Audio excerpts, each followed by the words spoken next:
والصلاة والسلام على سيد الأنبياء والمرسلين وعلى آله وأصحابه الطيبين الطاهرين، أما بعد،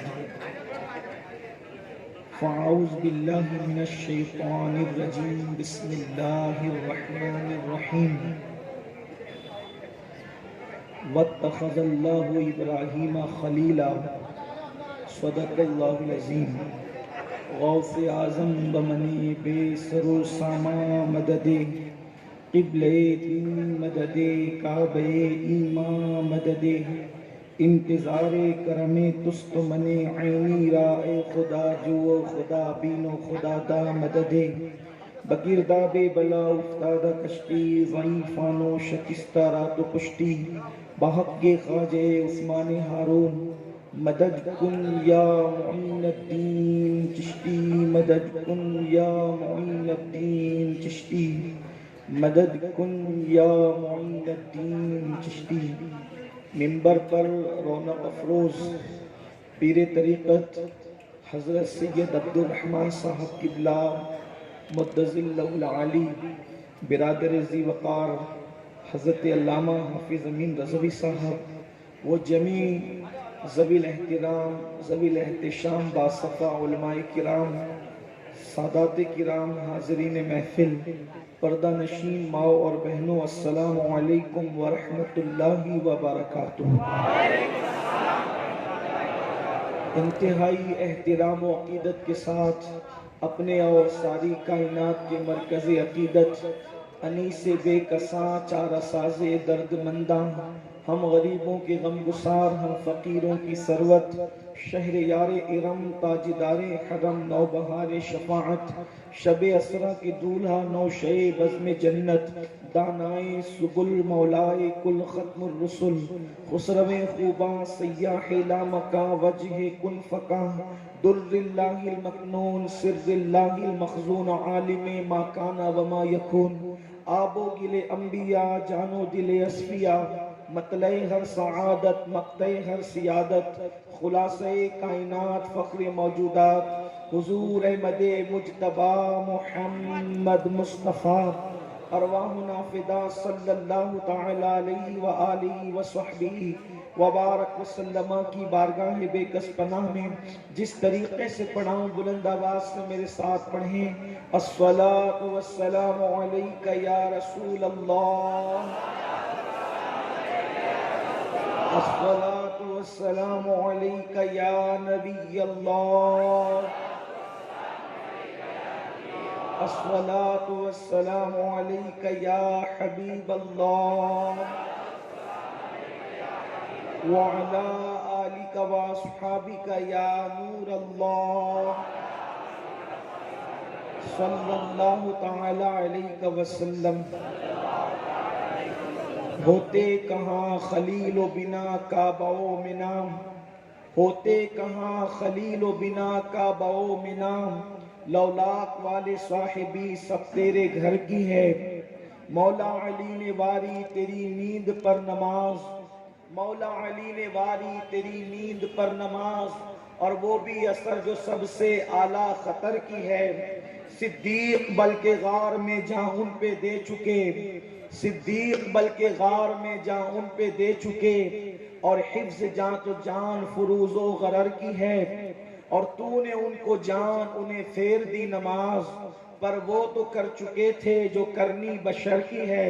ثابت ہوا کہ جملہ فرائض فروغ ہیں، اصل الاصول بندگی استاجور کی ہے، اصل الاصول بندگی استاجور کی ہے۔ کعبے کا نام تک نہ لیا طیبہ ہی کہا، پوچھا تھا ہم سے جس نے کہ نہضت کدھر کی ہے۔ مانگیں گے مانگے جائیں گے منہ مانگی پائیں گے، سرکار میں نہ لا ہے نہ حاجت اگر کی ہے۔ منگتا کہاں ٹوٹتے ہی داتا کی دین تھی، دیری قبول عرض میں بس ہاتھ بھر کی ہے۔ آ کچھ سنا دے عشق کے بولوں میں اے رضا، مشتاق طمع لذت سوز جگر کی ہے۔ آج کی یہ محفل بالخصوص ان مبارک ایام میں جو کہ ایام الحج ہے، اور یہ مبارک برکت والے مہینے جس کو حرمت والے مہینے بھی کہا جاتا ہے، سورت کی سرزمین پر آج ابو الانبیاء سیدنا ابراہیم خلیل اللہ علیہ السلام کی بارگاہ میں خراج عقیدت پیش کرنے کے لیے منعقد کی گئی ہے۔ اسی مناسبت سے قرآن مقدس کی آیہ کریمہ کے ایک حصے کی تلاوت کرنے کا شرف حاصل کیا گیا۔ میرا اللہ اس کے متعلق مجھے حق کہنے اور آپ سب کو حق سن کر اس پر عمل کرنے اور اسے عام کرنے کی توفیق عطا فرمائے۔ قرآن مقدس جو ہے چونکہ قصص کی کتاب نہیں ہے، یعنی قرآن مقدس قصوں کی کتاب نہیں ہے، اس میں معاذ اللہ ثم معاذ اللہ کہانیاں نہیں ہے، لیکن اس میں سابقہ زمانے کے واقعات کی بنیاد پر بیان نہیں کیے گئے، بلکہ ان واقعات کو جو بیان کیا گیا اس کا ایک خاص پس منظر اور بیک گراؤنڈ ہے، اس کو بہت سمجھنے کی ضرورت ہے۔ قرآن مقدس کا یہ اعجاز ہے، یہ قرآن مقدس کا معجزہ ہے، یہ قرآن مقدس کی شان ہے کہ قیامت تک کوئی حادثہ ہو، اگر آپ قرآن پڑھیں تو قرآن مقدس آپ کے دل کو مضبوط کرتا نظر آئے گا اور اس حادثے کا قرآن جواب دیتا ہوا نظر آئے گا۔ ہماری قوم چھوٹی چھوٹی باتوں سے پریشان اس لیے ہو جاتی ہے، ہماری قوم چھوٹی چھوٹی باتوں سے پسمردہ اور افسردہ اس لیے ہو جاتی ہے کہ ان کا تعلق ناولوں سے تو ہے، ان کا تعلق سیریلوں سے تو ہے، ان کا تعلق فلموں سے تو ہے، بلکہ ان کا تعلق سب کی کتابوں سے ہے، لیکن ان کا تعلق رب کی کتاب سے نہیں ہے۔ جس دن قوم مسلم اپنے رب کی کتاب کی طرف متوجہ ہوگی، ہر اعتراض کا جواب، ہر حادثے کا جواب، ہر فتنے کا جواب قرآن مقدس 1450 سال پہلے دے چکا ہے۔ تنہا پوری کائنات میں ایک کتاب ہے جو زندہ کتاب ہے، زندہ خدا کی، زندہ نبی پر نازل ہوئی زندہ کتاب ہے۔ اس کتاب میں وہ زندگی ہے جو اس کو تھام لیتا ہے، اللہ اس کو بھی حیات ابدی عطا فرما دیتا ہے، ایسی حیات عطا کرتا ہے کہ قبر کی مٹی بھی اس کے سینے کو کھا نہیں سکتی، قبر کی مٹی بھی اس کے کفن کو بوسیدہ نہیں کر سکتی۔ رونا یہ ہے کہ ہم نے قرآن کو تھاما نہیں، لیکن بات یہ عرض کروں، اگر تھوڑی دیر آپ حضرت ابراہیم علیہ السلام کا قصہ جو تفاسیر کی کتابوں میں موجود ہے، میری گفتگو کا جو ماخذ ہے وہ ابن عباس سے لے کر نعیمی تک جتنی کتابیں ہیں ان میں سے چند کتابوں کا میں پہلے ابتدا میں تذکرہ کر دوں تاکہ اگر آپ کسی واقعے کی طرف توجہ کرنا چاہیں تو آپ وہاں پر رجوع کر سکتے ہیں۔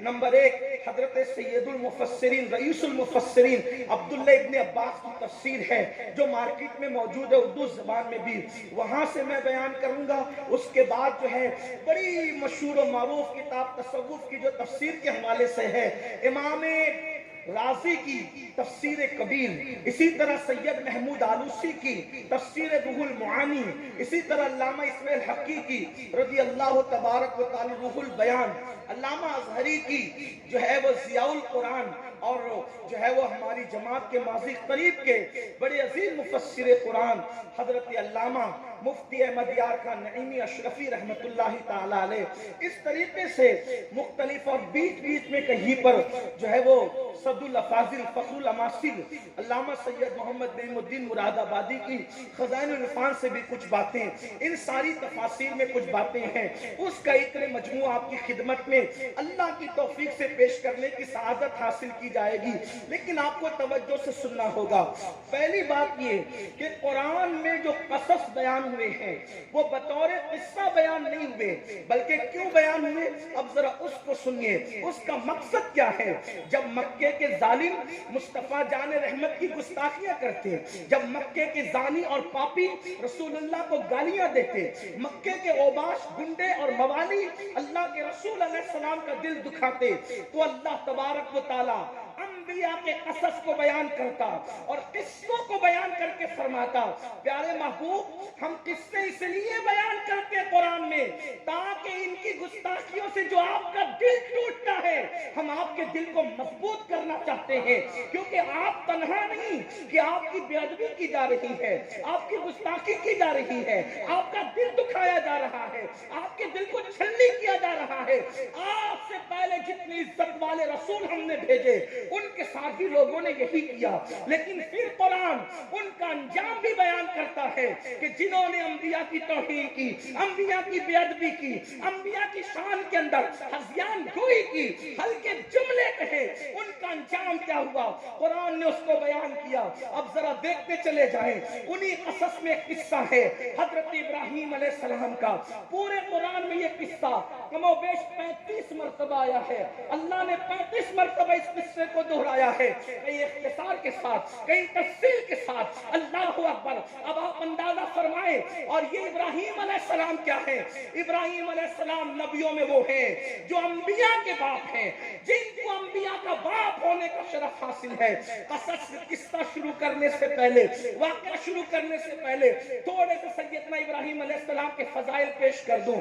یہ ہے انبیاء کے باپ، ان سے پہلے جو انبیاء کرام آئے، ان کے بعد جتنے بھی انبیاء کرام تشریف لائے۔ بھئی وہ ڈنڈا وہاں چھوڑتے ہیں، یہ ہماری محفل میں ڈنڈوں کی ضرورت نہیں پڑتی ہے، وہ ڈنڈے والا بھائی سے گزارش ہے کہ وہ ڈنڈا لے کر کے کنارے ہٹ جائیں، وہ اس کی ضرورت ہے میرا بھیا، وہ بھائی صاحب، وہ آپ ڈنڈا ہی ہٹا لیں وہاں سے۔ یہ قوم ڈنڈے والی نہیں، یہ قوم نبی کے جھنڈے والی ہے۔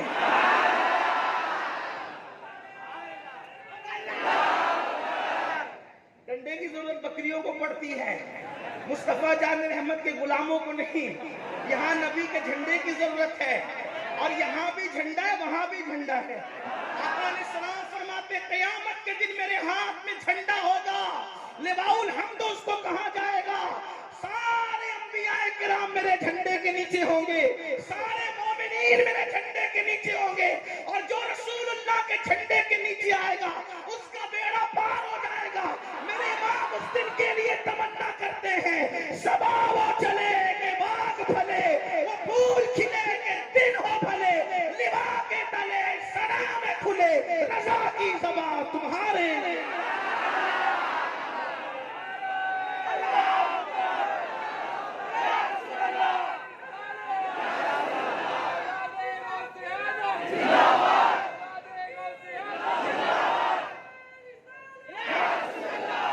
اس لیے منتظمین سے میری گزارش ہے کہ ذکر مصطفیٰ کی محفل میں نہ ڈنڈا لایا کریں اور نہ کسی کو ڈانٹا کریں۔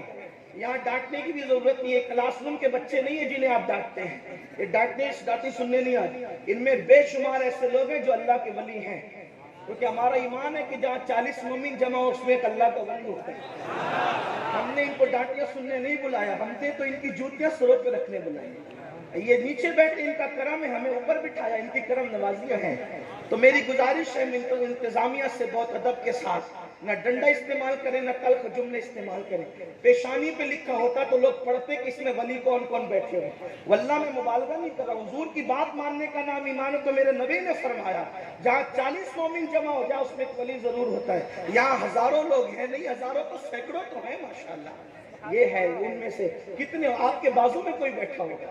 واللہ اگر یہاں بیان کرنے کی مجبوری نہ ہوتی تو ہمیں وہاں بیٹھنے کا شوق ہے۔ کیوں؟ اس لیے کہ کسی ولی کے بازو سے بازو لگ جائے تو اتنا حصہ جہنم پر حرام ہوتا ہے۔ اور حضور کے عشق کا نام ولایت نہیں تو ولایت ہے کس چیز کا نام؟ میرے امام کہتے ہیں انہیں جانا انہیں مانا نہ رکھا غیر سے کام، للہ الحمد میں دنیا سے مسلمان گیا۔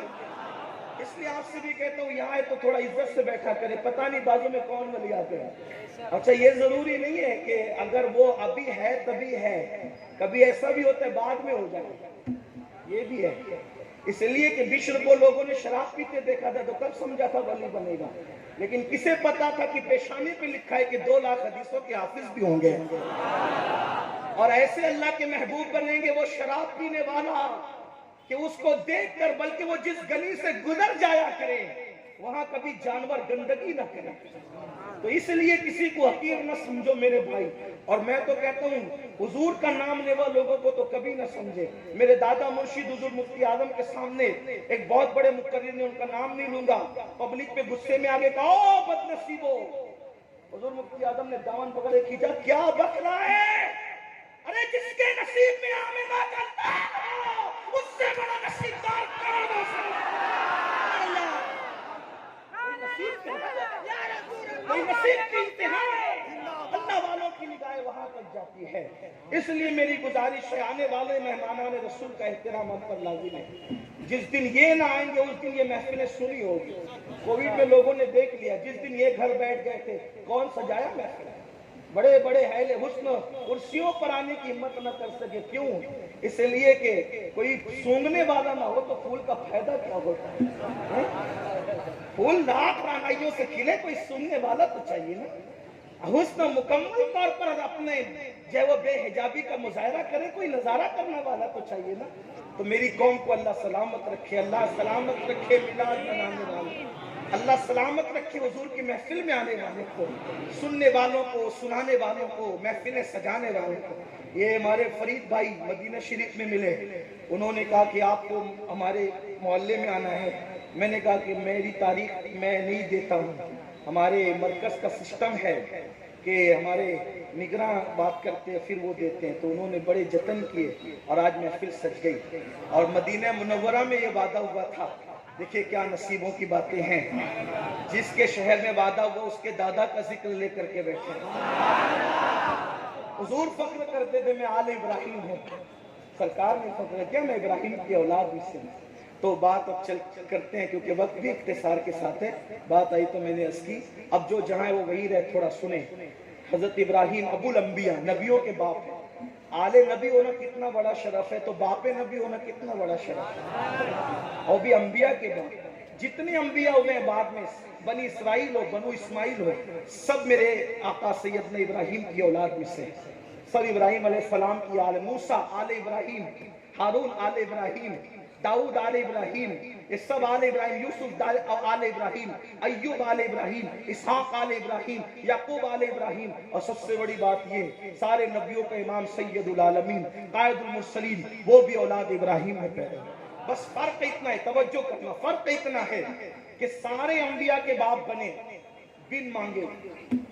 اللہ نے کہا تو میرا خلیل ہے، سارے نبی تیری اولاد میں پیدا کروں گا، بن مانگے سب نبیوں کے باپ بنے عیسیٰ تک، لیکن جب محبوب کی باری آئی تو بن مانگے نہیں، اس لیے کہ سب چیزیں قیمتی ہے، میں کوئی مفہوم مخالف مراد مت لینا، سارے انبیاء شان والے قیمتی، ہمارے آقا ہمارے مولا، لیکن ان قیمتیوں میں قیمتی جب ان کا جب بننے کی بات آئی تو ابراہیم کو بھی مانگنا ہوا، اور کب مانگا؟ جب خلیل نے کعبہ بنا لیا، اللہ نے حکم دیا ابراہیم میرے بندے کعبہ بنا، کیونکہ پہلے کعبہ فرشتوں نے بنایا، پھر کعبہ آدم علیہ السلام نے بنایا، طوفان نو میں اٹھا لیا گیا، حجر اسود جبل ابو قبیس پہ چھپا دیا گیا، حجر اسود جبل ابو قبیس پہ چھپایا گیا۔ جبل ابو قبیس کون؟ یہ جو حرم سے پہلا پہاڑ آپ کو نظر آتا ہے جہاں محل ہے، یہ دنیا کا سب سے پہلا بنا ہوا پہاڑ ہے، سب سے پہلا پہاڑ دنیا کا جبل ابو قبیس ہے، جہاں میرے آقا نے چاند کے 2 ٹکڑے کیے تھے کھڑے ہو کر، اسی پر جبل ابو قبیس پر حجر اسود چھپایا گیا۔ اب گویا کہ تیسری بار کعبہ بننا تھا، اللہ نے فرمایا ابراہیم کعبہ بناؤ، ابراہیم علیہ السلام نے کعبہ بنانا شروع کیا، تو جبل ابو قبیس نے پکار کے کہا خلیل اللہ اللہ کی ایک امانت میرے پاس موجود ہے، اس کو یہاں سے اٹھا لے جائے۔ خلیل نے کہا کیا ہے؟ کہا وہ حجر اسود ہے، وہ حجر اسود کعبے کی گود میں رکھیں۔ پہاڑ نے آواز لگائی، ابراہیم علیہ السلام نے جو ہے وہ حجر اسود لا کر کے رکھا۔ جب کعبہ مکمل بنا لیا، جب کعبہ مکمل بن گیا تو بننے کے بعد ابراہیم خلیل اللہ نے کہا ربنا تقبل منا انک انت السمیع العلیم وتب علینا انک انت التواب الرحیم۔ اے میرے اللہ، میں نے یہ کام پورا کر دیا اور یہ میرا چھوٹا سا کام قبول کر لے۔ کام کتنا بڑا کیا لیکن چھوٹا کہہ کر کہتے ہیں، مولا یہ چھوٹا سا میرا کام قبول کر لے۔ اللہ اکبر، کام کی قبولیت کی دعا کی اور اللہ کی بارگاہ میں استغفار کیا، معافی کے خواستگار ہوئے۔ پتہ چلا گناہ کر کے توبہ کرنا نیکوں کا کام نہیں، بلکہ عبادت کر کے توبہ کرنا یہ اللہ والوں کی سنت ہے۔ ہم تو گناہ کر کے بھی توبہ نہیں کرتے اور وہ نیک کام کر کے کہتے وَتُبْ عَلَيْنَا إِنَّكَ أَنْتَ التَّوَّابُ الرَّحِيمُ۔ ہم تیری بارگاہ میں توبہ کرتے، مولا ہمیں معاف فرما دے اور تو توبہ قبول کرنے والا ہے۔ تو ابراہیم پر پیار آیا، یوں تو ابراہیم پر پیار کھائی ابو الانبیاء تھے اور اللہ نے ان کو اپنا خلیل بنایا تھا۔ قرآن کہتا ہے وَاتَّخَذَ اللَّهُ إِبْرَاهِيمَ خَلِيلًا، ہم نے ابراہیم کو اپنا پکا گہرا دوست بنایا، پکا گہرا دوست بنایا۔ جب خلیل نے کعبہ بنایا اور کام پورا ہو گیا، اللہ نے فرمایا ابراہیم مانگ کیا مانگتا ہے؟ کیا بولا؟ کیا فرمایا؟ مانگ میرے خلیل کیا مانگتا ہے؟ بن مانگے اللہ نے سب دیا تھا، بن مانگے خلیل بنایا، بن مانگے نبی بنایا، بن مانگے انبیاء کا باپ بنایا، سب بن مانگے دیا اور پھر کہا سب دے کر آپ مانگ کیا مانگتا ہے؟ خلیل نے کیا مانگا؟ جس کو مقام ابراہیم کہتے ہیں نا، اس پتھر پہ کھڑے ہو کر کہا کیا کہ اللہ اگر یہ کام قبول ہو گیا تو پھر تو کہتا ہے مانگ کیا مانگتا ہے، تو میری ایک تمنا ہے۔ تو نے کہا نا تیرا ایک محبوب ہے جو نبیوں کا امام ہے، سید العالمین ہے، مولا مجھے اس کا دادا بنا دے، میری نسل میں محمد کو پیدا کر دے۔ مفسرین لکھتے ہیں کہ وہ مقام ابراہیم جو پتھر جنت سے آیا تھا، ابراہیم کعبہ بنا رہے تھے تو جیسے جیسے دیوار بڑھتی تھی وہ پتھر بھی اوپر اٹھتا تھا۔ مقام ابراہیم پر جو قدم ابراہیم ہے وہ کعبہ بناتے وقت کے نہیں ہے۔ ہر عقل مند انسان جانتا ہے اگر کعبہ بناتے وقت کے ہوتے تو ابراہیم کو تو روز ہی چڑھنا تھا اس پر۔ اگر کعبہ بناتے وقت نشان پڑتا، اور نشان نہیں ہے وہ صرف بلکہ پیر اندر کو پھنسے ہوئے ہیں۔ اللہ کبھی دکھائے تو جا کر دیکھنا، صرف نشان نہیں ہے، اس لیے کہ اگر نقش قدم صرف ہو تو پتھر پہ نشان پڑتا ہے جیسے رسول اللہ کے قدم کے نشان ہے، لیکن نشان نہیں ہے، پیر اندر کو دھسے ہوئے ہیں، کم سے کم اتنے تو دھسے ہوئے ہیں۔ آپ جا کر کے دیکھیں، اللہ آپ کو دکھائے۔ تو جب اگر آپ کعبہ بناتے وقت اس میں پیر آ گئے تھے تو ابراہیم علیہ السلام کو تو کھڑے ہونے میں تکلیف ہونی چاہیے تھی۔ تو کعبہ بناتے وقت کے وہ قدم نہیں ہے، وہ پتھر جنت سے ضرور آیا تھا، لیکن جب اسی پتھر پہ کھڑے ہو کر خلیل نے کہا مجھے محمد کا جد امجد بنا دے، دادا بنا دے، نام محمد پر وہ پتھر موم کی طرح نرم ہو گیا اور اس کے اندر ابراہیم کے قدم کا نقش آ گیا۔ گویا قدرت بتا رہی ہے جو پتھر محبوب کے نام پہ نرم ہو جائے گا سارے پتھر پھکوائے جائیں گے، جو محبوب کے عشق میں نرم ہوگا قیامت تک اس کو سجایا جائے گا۔ اور یہ سجایا نہیں جائے گا، صرف سجایا نہیں جائے گا بلکہ سجدہ گاہ بنایا جائے گا۔ قرآن کہہ رہا ہے، اگر حدیث پیش کروں تو اہل بدعت کہیں یہ تو ضعیف ہے، یہ تو غریب ہے، یہ تو خبر واحد ہے۔ حدیث ہی نہیں، قرآن کہتا ہے وَاتَّخِذُوا مِن مَّقَامِ إِبْرَاهِيمَ مُصَلًّى، ابراہیم کے مقام کی جگہ کو سجدہ گاہ بناؤ۔ آخر قدرت نبی کے قدموں میں کیوں جھکانا چاہتی ہے لوگوں کو؟ گویا کہ اشارہ دیا جا رہا ہے اگر بلندی چاہتے ہو تو نبی کے قدموں میں جھک جاؤ، یہاں بھی بلندی ملے گی، وہاں بھی بلندی ملے گی۔ نبی کے قدموں میں جھکا ہے اور یہاں نبی کے قدموں میں جھکنے کو بدعت قرار دیا۔